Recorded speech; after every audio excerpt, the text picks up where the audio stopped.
नमस्कार, Haribhoomi news bulletin में आपका स्वागत है। सबसे पहले नजर डालते हैं आज की प्रमुख हेडलाइंस पर। हरियाणा विधानसभा में 4 महत्वपूर्ण विधेयक पास। अब सड़क पर शव रखकर नहीं कर सकेंगे प्रदर्शन। राहुल गांधी बोले, अलोकतांत्रिक तरीके से चल रही है संसद, उन्हें बोलने नहीं दिया जाता। यूपी में राणा सांगा पर टिप्पणी करने पर मचा बवाल। करनी सेना ने बुलडोजर से किया सपा संसद के घर पर हमला। पश्चिम बंगाल के मंदिर में टूटी 300 साल पुरानी परंपरा। कॉमेडियन कुणाल कामरा का निर्मला सीतारमण पर नया वीडियो। सुप्रीम कोर्ट बोला, रेप के प्रयास पर इलाहाबाद एचसी की टिप्पणी असंवेदनशील। अब खबर विस्तार से। सबसे पहले बात करते हैं हरियाणा विधानसभा की। विधानसभा में 4 महत्वपूर्ण विधेयक पास किए गए। हरियाणा शव सम्मान निपटान विधेयक के पास होने पर अब सड़क पर शव रखकर प्रदर्शन करना गैर कानूनी होगा।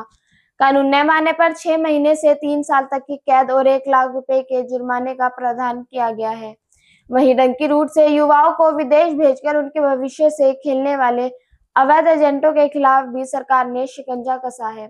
इसके लिए सदन में हरियाणा ट्रैवल एजेंट रजिस्ट्रेशन और रेगुलेशन विधेयक 2025 पास किया गया। इसके तहत बिना वैध रजिस्ट्रेशन प्रमाण पत्र के कारोबार चलाने वाले एजेंटों को अधिकतम 7 साल की कैद और 5 लाख रुपए तक के जुर्माने का प्रावधान किया गया है। इधर जुआ सट्टा विधेयक 2025 भी सदन में पारित किया। इस विधेयक में मैच फिक्सिंग, चुनाव या खेलों में सट्टेबाजी करने वालों के लिए 3 से 5 साल तक कैद का प्रावधान किया गया है। साथ ही प्रॉपर्टी भी जब्त की जाएगी। सदन में हरियाणा अनुबंध कर्मचारी जॉब सिक्योरिटी विधेयक 2024 भी पेश किया गया। इसके तहत 15 अगस्त 2024 तक 5 साल की सेवाएं पूरी करने वाले अनुबंधित कर्मचारियों को सेवा सुरक्षा प्रदान की जाएगी। प्रदेश के 1.20 लाख अनुबंधित कर्मचारी इस विधेयक के पास होने का लंबे समय से इंतजार कर रहे हैं। चारों ही विधेयक पर विपक्ष के विधायकों ने कुछ आपत्ति भी जताई। अब बात करते हैं लोकसभा में नेता विपक्ष राहुल गांधी की, जिन्होंने बुधवार को सरकार पर बड़ा हमला बोलते हुए कहा कि संसद को अलोकतांत्रिक तरीके से चलाया जा रहा है और उन्हें बोलने नहीं दिया जाता। संसद केवल सरकार के लिए चल रही है, विपक्ष को सवालों का जवाब नहीं मिलता। विपक्ष के 70 सांसदों ने लोकसभा अध्यक्ष ओम बिरला से मिलकर अपनी नाराजगी भी जताई।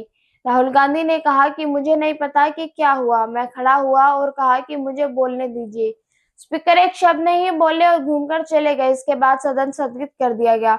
पिछले 7-8 दिन में मैंने कुछ नहीं बोला है। डेमोक्रेसी में सरकार और विपक्ष की जगह होती है, यहाँ विपक्ष की जगह ही नहीं, यहाँ सिर्फ सरकार की जगह है।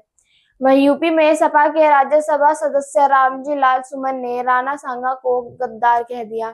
इस पर बवाल मच गया है। सुमन के आगरा स्थित घर पर करनी सेना के 1000 से अधिक कार्यकर्ता बुलडोजर लेकर पहुंचे और घर पर हमला कर दिया। तोड़फोड़ और पथराव के बीच पुलिस व कार्यकर्ताओं में झड़प भी देखने को मिली। हमलावरों ने सांसद के घर के बाहर सामान तोड़कर अंदर घुसने की कोशिश की। सांसद की 10 से अधिक गाड़ियां क्षतिग्रस्त हो गई और 14 पुलिसकर्मियों को चोटें आई। घटना के समय सांसद दिल्ली में थे तथा 1 किलोमीटर दूर सीएम योगी का कार्यक्रम चल रहा था। करनी सेना के हमले की जानकारी मिलने पर सपा कार्यकर्ता भी संसद के घर पहुंचे और दोनों के बीच हंगामा हुआ। स्थिति को नियंत्रित करने के लिए कई थानों की पुलिस बुलाई गई और लाठीचार्ज भी किया। झड़प के बाद करनी सेना के राष्ट्रीय अध्यक्ष वीरू सिन्हा ने एक्स पर लिखा, राणा सांगा जी के सम्मान में आज आगरा में इतिहास लिखा गया। पुलिस ने लाठीचार्ज की और मेरा पैर टूट गया है। अब खबर पश्चिम बंगाल के पूर्व बर्धमान जिले से। यहाँ निवग्राम गांव के गिद्धेश्वर मंदिर में 300 साल पुरानी परंपरा टूटी है। मंदिर में 300 साल से दास समुदाय को पूजा का हक नहीं था।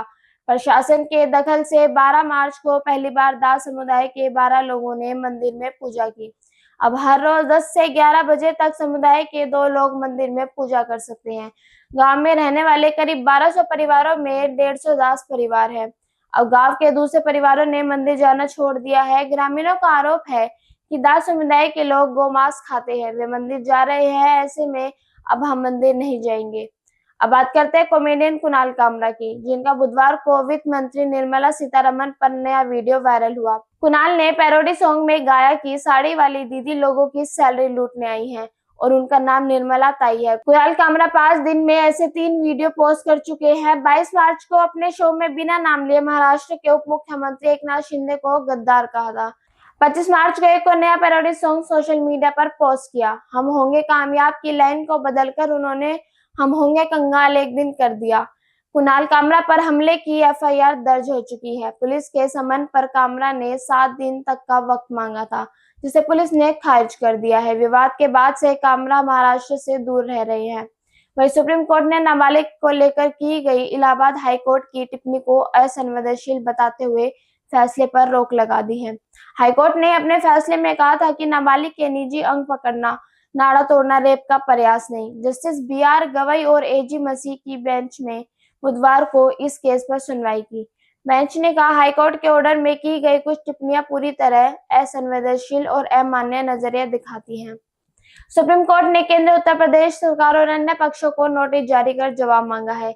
ये बहुत गंभीर मामला है और जिस जज ने ये फैसला दिया उसकी तरफ से बहुत असंवेदनशीलता दिखाई गई। हमें ये कहते हुए बहुत दुख है कि फैसला लिखने वाले में संवेदनशीलता की पूरी तरह कमी थी।